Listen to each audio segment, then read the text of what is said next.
8ஆம் வகுப்பு தமிழ் இயல் 6 விரிவானம் பகுதியில் பாடத்தலைப்பு காலம் உடன்வரும். உழவும் நெசவும் பழந்தமிழர் வாழ்வோடு பின்னி பிணைந்தவை.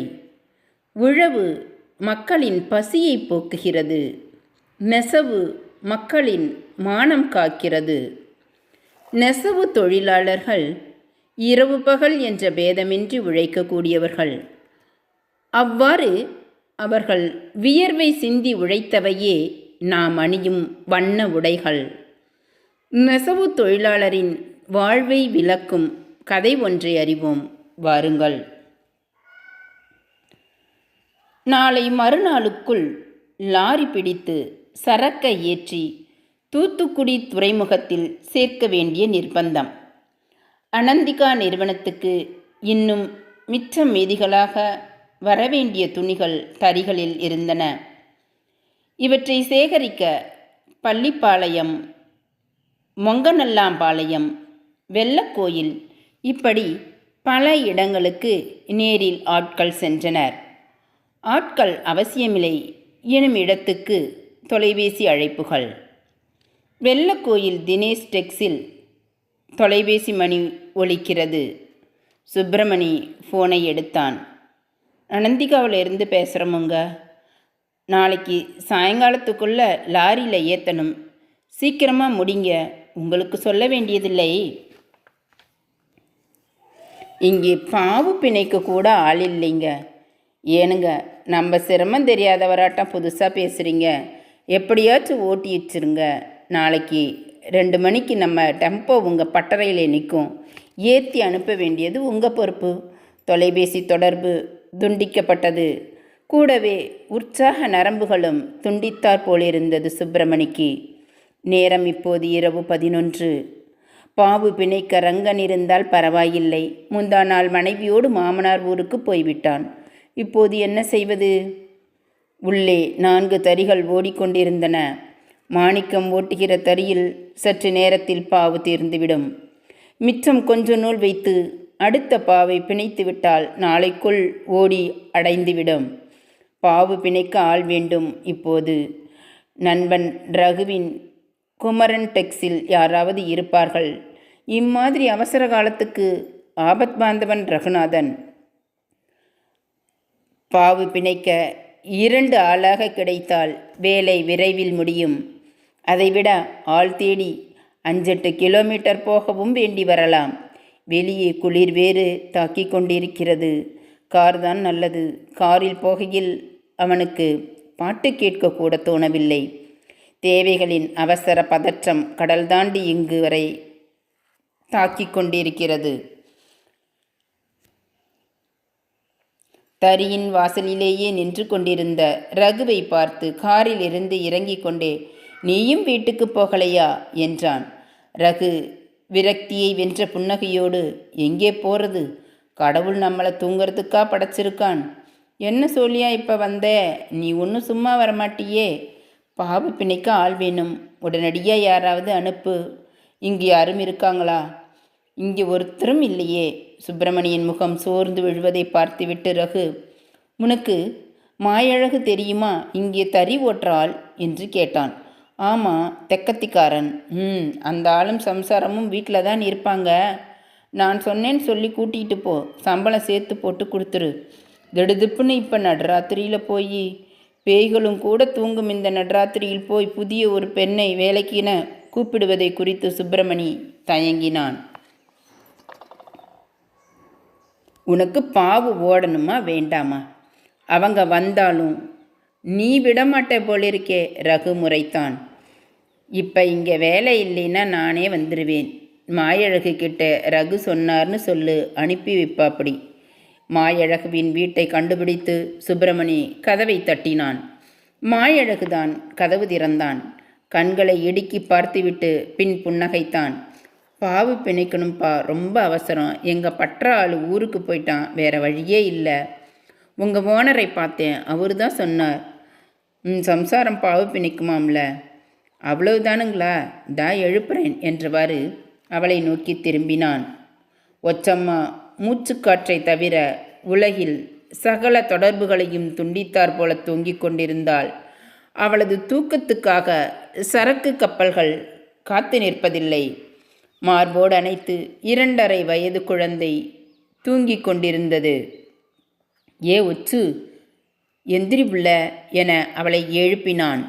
கண்ணை கசக்கி கொண்டே 4ஆம் வினாடியில் வாங்கண்ணே என்றாள் சுப்பிரமணியை பார்த்து. அடுத்த 2 வினாடிகளில் மாயழகை பார்த்தாள்.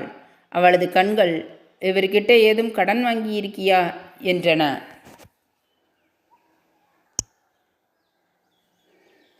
பாவு பிணைக்க கூட்டிக்கிட்டு போக வந்திருக்காரு. ஒச்சம்மா கையில் நீர் சொம்புடன் எழுந்து வெளியே சென்றாள். முகம் கழுவிக்கொண்டு வரும்போது சற்றே மலர்ச்சியாக தெரிந்தாள். காரில் வந்தீங்களா என கேட்டவாறு குழந்தையை தூக்கி கொண்டு வெளியில் இறங்கினாள். சுப்பிரமணி மாயழகை பார்த்து, மாயழகு வர்றாப்படியா என்றான். நான் எதுக்குன்னே காவலா, காலை ஷிஃப்ட்டுக்கு போகணும். நீங்கள் கொண்டு வந்து விட்டுடுங்க, அது போதும் என்றவாறு சுப்பிரமணி வெளியே வந்து காரின் பின் கதவை திறந்து ஒச்சம்மாவை உட்கார வைத்துவிட்டு காரை கிளப்பினான். தனது பட்டறைக்கு சுப்பிரமணி காரை செலுத்தினான்.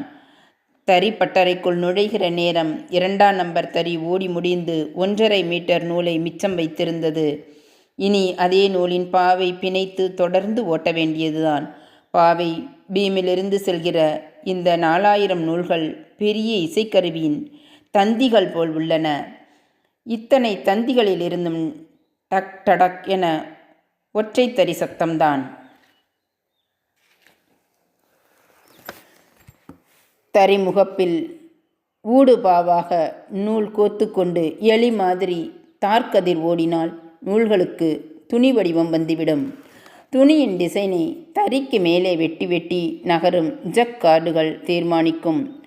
பழைய வெற்று பீமை கழற்றிவிட்டு புதிய பாவு பீமை தறி பையன்கள் உதவியோடு சுப்பிரமணி பொருத்தினான். ஒச்சம்மாவுக்கு வேலை துவங்க இருந்தது. குழந்தை தோளில் தூங்கிக் கொண்டிருந்தது. சுவரோரமாக ஒரு பெட்ஷீட்டை தேடி விரித்து அதில் குழந்தையை படுக்க வைத்தாள். தறி சத்தத்தில் கூட விழிக்காத குழந்தை தாயின் அருகாமை தவறியதும் சினுங்கியது. சில கழி நூல்களை எடுத்து அதன் விலா பகுதியில் வைத்தாள். அதன் மீது கை போட்டு குழந்தை அமைதியானது. தறியின் அருகே வந்து நூல்களை முடிச்சிட்டு இணைக்க ஆரம்பித்தாள் ஒச்சம்மா. அவளுக்கு சொந்த ஊர் உசிலம்பட்டி பக்கமுள்ள கிருஷ்ணாபுரம். சீமை கருவேல முட்கள் அதிகம் உள்ள ஊர். மாயழகு கோம்பை தொழுவுக்காரன். கோம்பை தொழுவென்றால் அது வெள்ளிமலை அடிவாரத்தில் இருக்கிறது. வருச நாட்டு மலைத்தொடர்ச்சி கண்டமனூர் எல்லை தாண்டி போக வேண்டும். அங்கிருந்துதான் 3 மாவட்டங்களை தாண்டி மாயழகு வெள்ளக்கோயிலுக்கு தறி ஓட்ட வருவான். கொஞ்சம் காசு பிடித்ததும் கொம்பை தொழுவுக்கு போய் சுற்றி கொண்டிருந்து விட்டு வருவான். அப்படி தனது ஊரில் இருந்தபோதுதான் ஒச்சம்மாவுடன் முடிச்சானது.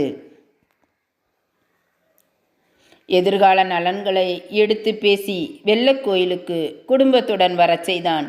வீடு முதலான ஏற்பாடுகள் முடித்த பின் மாயழகுக்கு இது பரவாயில்லையே என்று தோன்றியது. ஆனால் வெள்ளக்கோயில் வந்த அன்று ஒச்சம்மா அழுத அழுகை இருக்கிறதே. தினம் ஒரு மரத்தின் கீழ் அடுப்பு பற்ற வைக்கிற நாடோடி பிழைப்புதானா நம்மது என விம்மிவிட்டாள். ஆயினும் இனியும் இடம் மாறினால் தான் பிழைக்க மாட்டோம் என்பதாக அவளுக்கு பட்டது. இந்த பகுதியின் வேலிகள், வீடுகள், நாகரிகம், குறிப்பாக உணவு பழக்கம் எல்லாமே வியப்பை தந்தன அவளுக்கு. ஒச்சம்மா வெஞ்சனம் இல்லாமல் சாப்பிட முடியாது என்றாள். இங்குள்ள பெண்கள் வெஞ்சனம், ஓ பொரியலா, பொரியல் இல்லாமல் சாப்பிடலாம், தயிரோ மோரோ இல்லாமல் தான் சாப்பிட முடியாது என்றார்கள். உணவு, காற்று, நீர், ஒப்பனை எல்லாமும் மாற வேண்டியிருந்தது. தறித்தொழில் இயந்திர நேர்த்தி அதிகம் கொண்டது. நுட்பங்களுக்கு மூளையை செலவிட தேவையில்லை. ஆனால் பிசகாமல் ஒரே மனசாக நேரம் செலவிட்டாக வேண்டும். பாவு பிணைத்தல், ஒடி எடுத்தல், கோன் போடுதல் எல்லாம் சில மாதங்களில் ஒச்சம்மா கற்றுக்கொண்டாள். தறிதான் ஓட்டத் தெரியாது. தொழிலில் தறி ஓட்டுகிற பெண்களும் இருக்கிறார்கள். விமானமே ஓட்டுகிறவர்கள் தறி ஓட்ட மாட்டார்களா என்ன? தன் குழந்தையின் கல்வி பற்றி இப்போதே கவலை வந்துவிட்டது. தன் பையன் தார் போடுகிற பையனாக மாறுவதை அவளால் சகிக்க முடியாது. தம்மை போல வந்தேறிய சக குடும்பங்களை கவனித்துதான் வருகிறாள். அடிக்கடி ஊர் மாறினாள். குழந்தைகள் படிப்பு போச்சு. பக்கத்து வீட்டு ராமாயி அக்கா மகனுக்கு வயசு 14. தெரியாது. பாவு பிணைத்த நூலிடையே அவள் குழந்தையை பார்த்து கொள்கிறாள். அவளது பூங்கனா படுத்திருக்கிறது. உன்னை நிச்சயம் பள்ளியில் சேர்த்து படிக்க வைப்பேன் என்று மனதுக்குள் சொல்லிக்கொண்டாள். சட்டென பாவு பிணைப்பதை நிறுத்திவிட்டு குழந்தையை நோக்கி நடந்தாள். குழந்தை அழ ஆரம்பித்தது. மழலையின் பசி தாய் அறிவாள். குழந்தையை தூக்கி கொண்டாள். தறிக்கு வெளியில் வந்து இருள் நிழல் தேடி போய் அமர்ந்து பாலூட்டினாள். குழந்தை அப்படியே தூங்கிவிட்டது. அவள் தூங்க முடியாது. திரும்ப உள்ளே எடுத்து வந்து கிடத்தினாள். குழந்தை ஒரு விதமாக பிறை வடிவத்தில் கிடந்தது. ஒற்றம்மா நூல் பிணைவதன் வேகம் மங்குவதை சுப்பிரமணி உணர்ந்தான். அவன் எல்லாவற்றையும் பார்த்துதான் ஆக வேண்டும். தார் போடுகிற பையனை பார்த்து, டேய் முருகா, இங்கே வா என அழைத்தான். 20 ரூபாயை கொடுத்ததும் எல்லாருக்கும் அவன் தேநீர் வாங்கி வந்தான். ஒற்றம்மா தேநீரை வாங்கி பருகினாள். பின் பழைய வேகத்தோடு நூல் பிணைக்கத் தொடங்கினாள். வேலையும் முடிந்து விட்டது. இரவும் விடிந்து விட்டது. அந்த தறிக்கான மாணிக்கத்தை கூப்பிட்டு, சுப்பிரமணி, டீ பீடின்னு அடிக்கடி போகாமல் இதை சீக்கிரமாக முடிக்கணும் என கட்டளை வடிவத்தில் கேட்டுக்கொண்டான். ஒற்றம்மா குழந்தையை தூக்கி கொண்டு சுப்பிரமணி அருகில் வந்தாள். சுப்பிரமணி இரட்டை சம்பளத்துக்கான தொகையை அவளிடம் தந்தான். அவளது கண்கள் திளைப்பிலும் திகைப்பிலும் ஒரு கணம் ஒளிர்ந்தன. தனது எதிர்காலம் போல் அந்த ரூபாய்த்தாள்களை வலது கையில் இறுக்கி கொண்டாள். சுப்பிரமணி கொண்டு வந்து விட்டுறேன் என்று காருக்கு நடக்க அவள் பின்னால் நடந்தாள். அவன் ஓட்டுநர் இருக்கையில் அமர்ந்து 20 வினாடிகள் கண்களை மூடிக்கொண்டான். இந்த இரவுக்கும் பகலுக்குமான இடைவெளியை இப்போது பிரித்து விடுவது போல இருந்தது இந்த செயல். பின் அடக்கமாக சோம்பல் முறித்துவிட்டு காரை கிளப்பினான். ஆங்காங்கே டீ கடைகள் விழித்து டேப் சத்தம் கேட்கவும் பாட்டு போடலாமே என தோன்றி டேப்பை போட்டான். செம்மாண்டாம்பாளையத்தில் அவளது வீடு வந்தாயிற்று. கார் சத்தம் கேட்டு மாயழகு வெளியே வந்தான். ஒற்றம்மாளை இறக்கி விட்டுவிட்டு அப்படியே போக எண்ணியிருந்த சுப்பிரமணியை டீ சாப்பிட்டு தானே போகணும் என்று வற்புறுத்தி மாயழகு இறங்க வைத்து விட்டான். பிறகு தூக்குச்சம்பை எடுத்துக்கொண்டு தேநீர் கடைக்கு ஓடினான். ஒற்றம்மா எந்த புள்ளியில் துவங்கினாள் என தெரியாதபடி வீட்டு காரியங்களில் முனைந்து விட்டாள். குழந்தை இதற்குள் விழித்து விட்டான். பயல் நேற்று படுத்த கூரையின் கீழ்தான் இன்றைக்கும் விழிக்கிறான். மாயழகு தேநீருடன் வந்து ஒற்றம்மாவுக்கும் சுப்பிரமணிக்கும் அவனே ஊற்றியும் கொடுத்தான். ஏதாவது பேச வேண்டும் என்பதற்காக சுப்பிரமணி, ரொம்ப கஷ்டமாத்தான் நம்ம தொழில் என்றான். அப்படித்தானே இருக்கும் எல்லாமும். உங்களை நம்பித்தான் ஊரு விட்டு ஊர் வந்திருக்கோம். உங்களுக்கு நாங்கள் ஒத்தாசை. இப்படி ஏதும் அவசரம்னா சொல்லுங்கண்ணே, எங்களால் முடிஞ்சதை செய்கிறோம். சரி வர்றேன் மாயழகு என்றவாறு காரில் ஏறினான். ஒற்றம்மா உள்ளிருந்து வந்து வாங்கண்ணே என்று விடையளித்து தலையாட்டினாள். சுப்பிரமணி எதிர்பாராத விதமாக டாட்டா டாட்டா என்று குழந்தையின் குரல் கேட்டது. பதிலுக்கு தலையசைத்துவிட்டு காரை கிளப்பினான். நூல்வெளி. கன்னிவாடி ஸ்ரீரங்கராயன் சிவகுமார் திருப்பூர் மாவட்டத்தைச் சேர்ந்த கன்னிவாடியில் பிறந்தவர். சிறந்த சிறுகதை புதின எழுத்தாளர். 150க்கும் மேற்பட்ட சிறுகதைகளை எழுதியுள்ளார். சிறந்த சிறுகதைக்கான இலக்கிய சிந்தனை விருது பெற்றவர்.